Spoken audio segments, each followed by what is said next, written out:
Smackdown this week was all about setting the stage for our eventual WrestleMania main event, Edge and Roman Reigns, and this was the key story woven through everything, with a lot of Royal Rumble fallout including a very changed women's division. This is your Smackdown review. The show opened with Roman Reigns, with Jey Uso finally back in the fold after a couple of weeks out. Jey Uso bounced around behind Roman, but Roman himself was stoic, very measured, and seemed to be losing control a little bit. He cut a promo challenging Edge to come out and face him, however Edge apparently was not there just yet, so Roman had to wait. He was not happy about it. Dominic Mysterio was able to overcome Baron Corbin due to a helping hand and a bit of cheating from Rey Mysterio, who went under the ring and grabbed hold of Baron Corbin's leg. Interesting, different, and a bit of a surprise, but it suggests they're not going to need the backup they were looking for. This was followed by another short but very good match between Cesaro and Daniel Bryan. Cesaro got a cut early on and was bleeding from the head for a lot of it, but it was a very counter-attacking, not so physical match. Lots of different ways of doing things as it were, a couple of submission holds, some nice reversals, finished when Cesaro reversed the big jumping knee into a huge backbreaker followed by a sharpshooter. It was a very smooth, very clean finish for Cesaro because Daniel Bryan tapped out. During the match we saw a lot of nods towards Daniel Bryan's previous heel character, and it looks as though after losing the Rumble and losing this match to Cesaro, Daniel Bryan might be starting to lose it a little bit. I was disappointed to see that Daniel Bryan didn't win the Royal Rumble. I wasn't sure what storyline he could possibly have going forwards, but this certainly seems to lend itself to the idea that Daniel Bryan might be going back to the dark side. Bianca Belair cut a backstage promo where they showed her parents and their reaction to their daughter winning the Royal Rumble. Clearly they did not know in advance, they literally broke their sofa. That was fun. This was followed up by Bayley making her entrance for a match against Ruby Riott, and due to shenanigans involving Liv Morgan and Billie Kay, Bayley got what looked like a pretty clean win all in all after reversing Ruby Riott's kick. We had a quick appearance from Edge backstage, just showing that he had turned up, and our only appearance of the night of Sonya Deville giving him a fist bump. At the top of the second hour, Bianca Belair made her way to the ring. Now the top of the second hour is usually the draw segment, and that's usually why Sasha Banks is in it. This was no exception, however there was a bit more to it.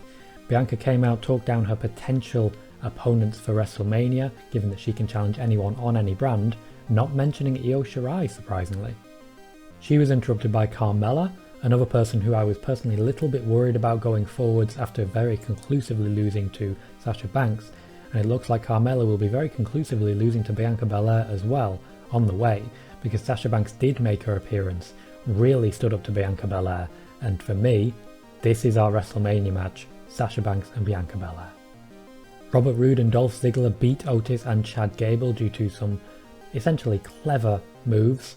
Dolph Ziggler taking out Otis on the outside, pushing him into a ring post, leaving Chad Gable exposed. Throughout the match, commentary was quiet to make room for the Street Profits in the bottom left corner.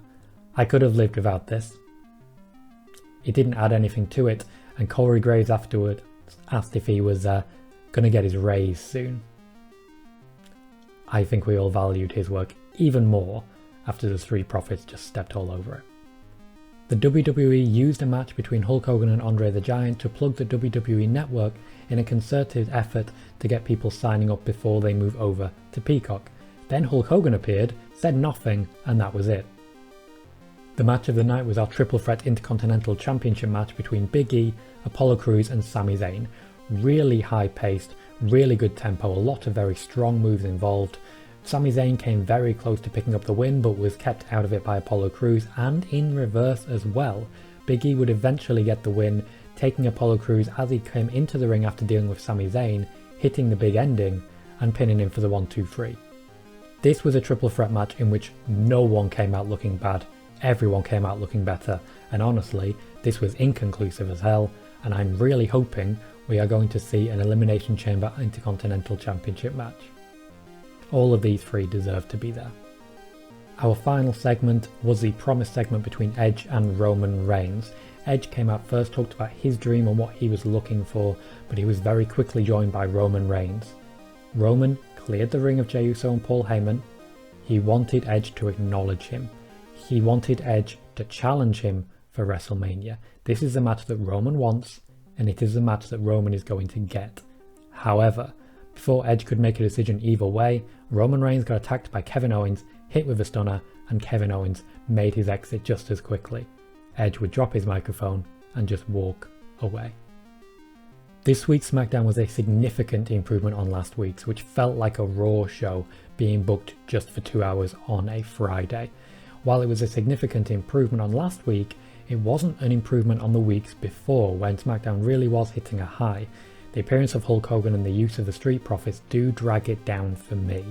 And also, while there are some very interesting things going on for example, Cesaro and Daniel Bryan, I do feel the Baron Corbin and the Mysterio storyline, wherever it was going, it doesn't seem like it'll be getting there. The build for Edge versus Roman Reigns has begun, and it is something I expect to see ramping up and up and up constantly. Roman is definitely the champion of choice, and he should be the one being challenged. We've also seen Roman losing his cool a little bit, which is unusual for him, much like Daniel Bryan has done. Next week we're going to see Seth Rollins return, so it'll be interesting to see what he does. He could step up to Daniel Bryan, he could also step up to Kevin Owens, or we could get some sort of entertaining segment with Edge, depending on what happens. Rollins does have new gear, it is Messiah themed, so I would imagine he's going to try and rebuild his team. I've been Tom Colohue. In future there will be more SmackDown and Raw watch parties over on Twitch, so please do join if you would like to see them at twitch.tv/Tom Colohue. You've been watching on YouTube, so subscribe if you haven't, like if you can, and I will see you next time.